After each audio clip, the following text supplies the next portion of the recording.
आवासीय विद्यालय में कक्षा 8 के छात्र के साथ जबरिया सामूहिक कुकर्म। पीड़ित छात्र ने फोन से मां को रात में ही बताई रो रो कर पूरी घटना।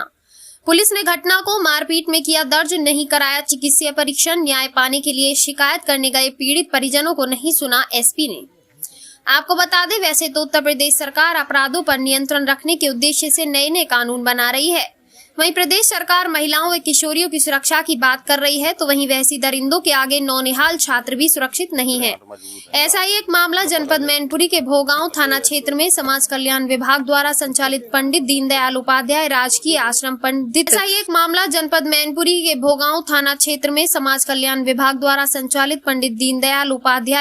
आश्रम पद्धति आवासीय विद्यालय भोगांव के में देखने को मिला, जहां 27 अगस्त 2024 की रात्रि को 10 बजे के समय कक्षा 8 में पढ़ने वाले एक 14 वर्षीय छात्र को जबरिया विद्यालय की छत पर ले जाकर कक्षा 12 में पढ़ने वाले 3 छात्रों ने उसके साथ सामूहिक कुकर्म कर अनोखी घटना को अंजाम दे दिया। घटना की सूचना पीड़ित छात्र ने छात्रों के चुंगल से छूटने के बाद मां को जानकारी दी। जानकारी मिलने के बाद रात्रि में ही मां विद्यालय पहुंची। सुबह प्रिंसिपल आने के बाद पूरी घटना से अवगत कराया। विद्यालय में घटी इस घटना से विद्यालय प्रशासन पर सुरक्षा की दृष्टि के चलते कई सवाल खड़े दिखाई दे रहे हैं कि किस तरह आवासीय विद्यालय में पढ़ रहे छात्र अपनी मनमानी करते हुए सुरक्षा व्यवस्था को ठेंगा दिखा रहे हैं। इस प्रकरण को लेकर प्रिंसिपल ने पुलिस को सूचना दी। मां के ऊपर पहुंची पुलिस ने पहले तो आरोपी तीनों छात्रों को गिरफ्तार कर गाड़ी में बिठा लिया और बाद में कुछ दूर ले जाने के बाद वापस विद्यालय में छोड़ दिया और कुकर्म की घटना को मारपीट की घटना में दर्शा दिया। मामले को रफा दफा कर दिया गया। पुलिस ने पीड़ित छात्र को चिकित्सीय परीक्षण भी नहीं कराया। जब पीड़ित की मां न्याय पाने के लिए एसपी से शिकायत करने पहुंची तो उन्होंने भी कोई सुनवाई नहीं की। वहीं पीड़ित छात्र व परिजनों ने विद्यालय एवं पुलिस प्रशासन पर गंभीर आरोप लगाए हैं। किस विद्यालय के छात्र हो? राजकीय आश्रम पद्धति विद्यालय भोगांव मैनपुरी। अच्छा, क्या घटना घटी है आपके पास? तो सर, मैं नीचे गया था तो एक कक्षा 12 का छात्र मिला आशीष, तो वो मुझे जबरदस्ती छत पे ले गया था। तो जबरदस्ती छत पे चढ़ाया भी, मुझे मेरे हाथ में चोट भी लगी, जबरदस्ती छत पे धकेल दिया। फिर उधर साइड छत पे फिर वहाँ पे 3 छात्र और थे, उनका नाम योगेंद्र, आशीष, अनिकेत और वो आदित्य थे। चारों थे। फिर जब वो 3 आशीष ने मुझे छोड़ दिया उनके पास, फिर वो 3 मुझे पकड़ के ले गए और मेरे साथ वो कुकर्म करने लगे। पहले मुझे थप्पड़ मार दिया कि तू करेगा। मैं मना कर रहा था, फिर उन्हें जबरदस्ती किया। कौन से क्लास के छात्र हैं? इंटर। और तुम कौन से में? 8। फिर उन लोगों ने कुकर्म किए मेरा। पहले तो मैं उनके पैर पड़ता रहा, माफ़ी मांगी, लेकिन उन्होंने कुछ मेरे साथ माना ही नहीं। बोलो कि हम तो करेंगे। फिर उन्होंने मेरा पैंट उतारा। पैंट उतारने के बाद फिर हमने चढ़ा लिया दोबारा। फिर उन्होंने दोबारा उतारा। फिर वो लोग मुझे उधर साइड में ले गए। फिर उन्होंने एक लड़के से ऑयल मंगाया, लेकिन वो आया नहीं था। फिर उन्होंने पैंट उतार के पहले तो कहा मुँह में ले। फिर मैंने उनका मुँह में लिया। फिर मैंने कहा भैया अंदर मत डालियो कि ना, हम तो माने ना। फिर उन्होंने अंदर भी डाला। फिर मुझे उल्टी हुई। जब मुँह में डाला तो मुझे उल्टी हुई। फिर जब उन्होंने अंदर डाला तो मुझे लैटरिन भी हुई थी। मैंने लैटरिन की छत पे उसके थोड़ी देर और करने के बाद फिर बारिश आ गई थी। फिर जब बारिश आ गई तो सोलर के नीचे बिठा ले रहे मुझे 45 मिनट तक। फिर कहा छोड़ दो। फिर सोलर के बाद जीने पे ले गए, थोड़ी देर जीने पे किया। उसके बाद कहा अब नीचे करेंगे चल के। फिर नीचे कितने लोगों ने कितनी बार आपके साथ दुष्कर्म किया? 2 लोगों ने कर लिया था, तीसरा कह रहा था नीचे करेंगे।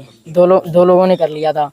फिर जब तीसरा, उन्होंने मुझे छत से ऊपर से धकेल दिया। फिर मेरे हाथ में भी चोट लगी थी।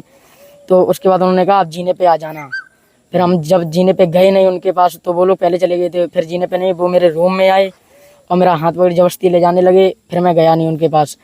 फिर वो लोग रात में उन्होंने ये कहा कि रात 12 मतलब 1 बजे तक आ जाना वहाँ पर। अगर नहीं आए तो तुम्हें रूम से उठवा लेंगे या कहीं पढ़ते में लोग वहाँ से उठवा लेंगे। वो लोग ऐसे करते रहे। फिर मैंने अपने गाँव वालों को ये बात बताई।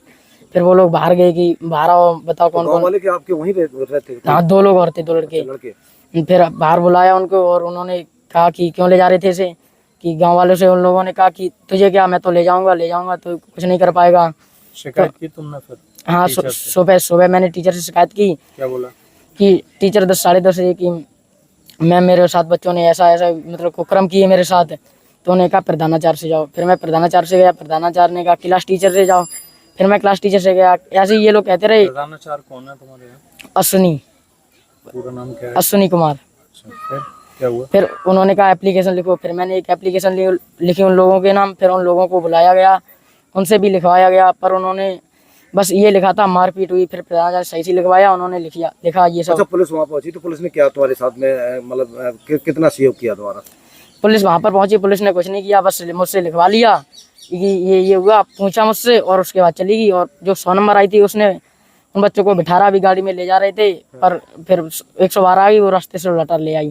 फिर उसके बाद उन्होंने पूछा बताई कि ये क्यों, फिर थाने लगे, थाने में मुझे बैठा ले रहे, फिर मेरे मम्मी को मुझे पता ही नहीं था, घर भेज दिया, यहाँ पे बैठा ले रहे मुझे। फिर जब मुझे वहाँ पे मेडिकल के लिए ले जाया गया वहाँ पे अस्पताल में, फिर अस्पताल में वो मुझसे लिखवाया कि मैम ने कहा तुम्हारे साथ जो हुआ वो उसमें लिख दो। फिर मैंने किया, मेरे साथ इन बच्चों ने कुकर्म किए हैं, उनका नाम लिखवाया था, उन्होंने कहा बस इतना ही लिख दो।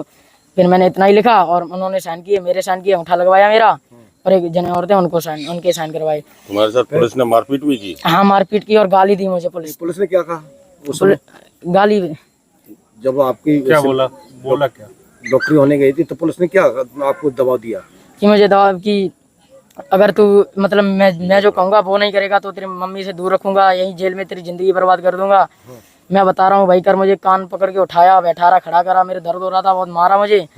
फिर उसके बाद ले गए, फिर जब दूसरी बार ले गए थे मुझे तब धमकाया था।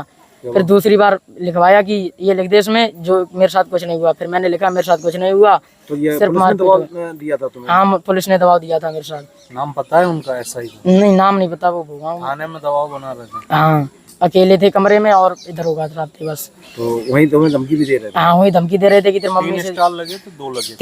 3 स्टार लगे। 3 स्टार लगे थे। फिर जब वो शाम को आए थे तो वो तो पहने नहीं थे, अपनी वर्दी नहीं पहने थे। हाँ, तो वो तो मैंने स्कूल में देख लिया था, 3 स्टार लगे थे। उसके बाद जब था वो ले गया, फोटो दिखाएं, पहचान लोगे? हाँ यस सर, अस्पताल में ले गए। उसके बाद वहाँ पे लिखवा लिया कि मेरे साथ कुछ नहीं हुआ, और मेरी मम्मी से लिखवा लिया कि मैं अपने बेटे का वो मेडिकल नहीं कराना चाहती हूँ, और साइन करवा लिए। और फिर वहाँ से चले आए थे। फिर जब सुबह हम लोग इधर मैनपुरी गए। अब आप क्या चाहते हो? अब कार्रवाई की जाए उन बच्चों के ऊपर। तुम्हारी कोई सुनवाई वैसी नहीं हुई खास? कुछ नहीं हुई, जिस तरह की घटना? हाँ, अखबार में निकाली गई पर कोई कार्रवाई नहीं हो रही है। तो मेरे राखी, जो घटना हुई आपके भतीजे के साथ, उसको लेकर आप लोग एसपी पास गए थे। हाँ, क्या कहा उन्होंने, क्या कार्रवाई की है?